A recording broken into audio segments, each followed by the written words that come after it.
অর্থবিত্ত হওয়া সত্ত্বেও আমি আমার একমাত্র ছেলেকে কখনো 10 টাকার বেশি টিফিন খরচ দেয়নি।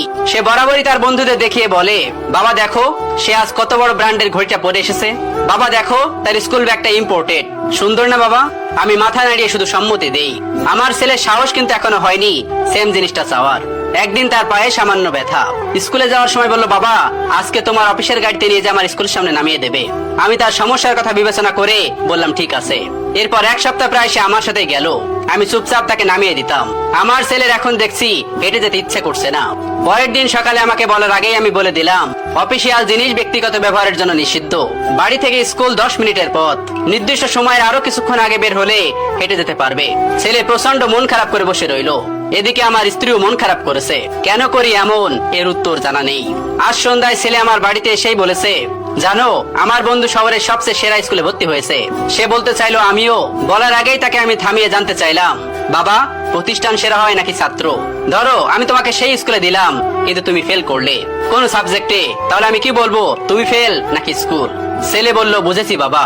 আমি তার মাথায় হাত বুলিয়ে দিয়ে বললাম, এই পর্যন্ত তোমার ক্লাসের কোনো ছেলেই তোমাকে কাটাতে পারেনি, সুতরাং তুমি যেখানে সেরাটা দিবে সেই স্থানই সেরা তোমার মতো। এরপর সে আর এরকম কোনো কথা বলেনি। আজ বিকেলে ছেলে বলছে, বাবা একটা এক্সট্রা টিউটর দরকার, আমার ম্যাথ ইংলিশে একটু সমস্যা হচ্ছে। আমি ছেলেকে বললাম, একটু কষ্ট করতে হবে।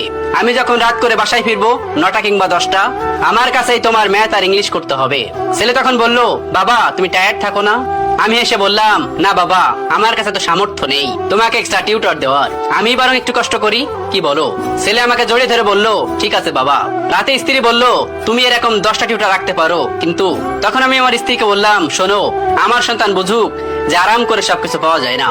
মানুষের জীবনে অভাব আসলে তা কিভাবে মোকাবেলা করতে হয় সে সিস্টেম সে শিখুক, কোনো কিছুই মন্দ নয় সে বুঝুক। আমার স্ত্রী চুপ হয়ে গেলেন। মাঝে মাঝে আমার ছেলেকে নিয়ে আমি ফুটপাতে হাঁটি, পথ শিশু থেকে শুরু করে বিভিন্ন মানুষের সম্পর্কে জানাই। সে জানুক পৃথিবী শুধু চিন্তায় সুন্দর, বাস্তবে খুব কঠিন। আমি চাওয়া মাত্রই তাকে কিছু দেই না।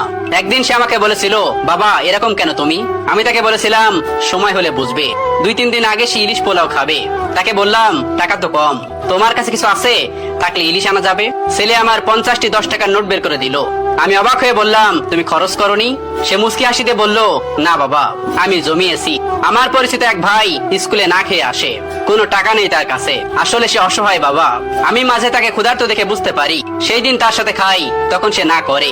অন্যান্য দিনগুলো বেশি টাকা খরচ করি না, জমিয়ে রাখি, কারণ বাসা থেকে মা যা দেয় তা তো আমার জন্য যথেষ্ট, কারণ কিছু মানুষ সামান্যটুকু পায় না। আমি ছেলের দিকে তাকিয়ে আসি, সেই গোছানো টাকা নিয়ে আরো কিছু টাকা মিলিয়ে ইলিশ এনে ছেলেকে ইলিশ পোলাও খাওয়ালাম। ইচ্ছে করে অভাব ফিল করাই, যাতে সে বুঝুক জীবনটা কঠিন, অনেক কঠিন।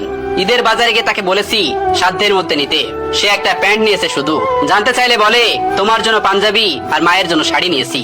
আমি হাসলাম, সে বুঝতে শিখেছে টাকা কিভাবে খরচ করতে হয়।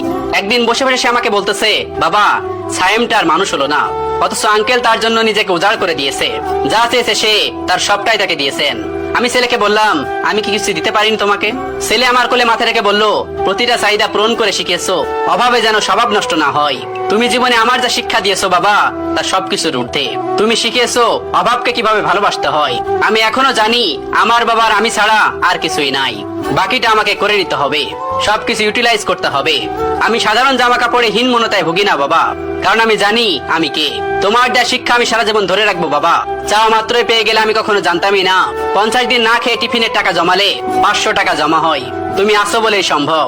আমি মানুষকে মানুষের চোখে দেখি, আমি বুঝি জীবন কতটা কঠিন। আমার স্ত্রী আজ অনেক খুশি, আমার স্ত্রী বুঝতে পেরেছে আমার উদ্দেশ্যটা। প্রায় 10 বছর পর ছেলে প্রাইভেট কার কিনেছে নিজ ইনকামে। হাসতে হাসতে বলে, বিগত 10 বছরের টিফিন মানি জমিয়ে এবং হাত খরচের টাকা জমিয়ে এটা কিনেছি। বুঝতে পেরেছি আমার ছেলে সঞ্চয়ী হয়েছে, সাথে হয়েছে মানুষও। সপ্তাহখানিক পর সমস্ত সম্পত্তি তার নামে লিখে দিয়ে বললাম, সামলে রেখো। ছেলে দলিল আমার হাতে দিয়ে বলল, তোমরা সাথে থেকো, আর কিছু আমার লাগবে না। আজ তাকে বুকে জড়িয়ে ধরে আমার স্ত্রীকে বললাম, দেখেছো আমি ভুল করিনি।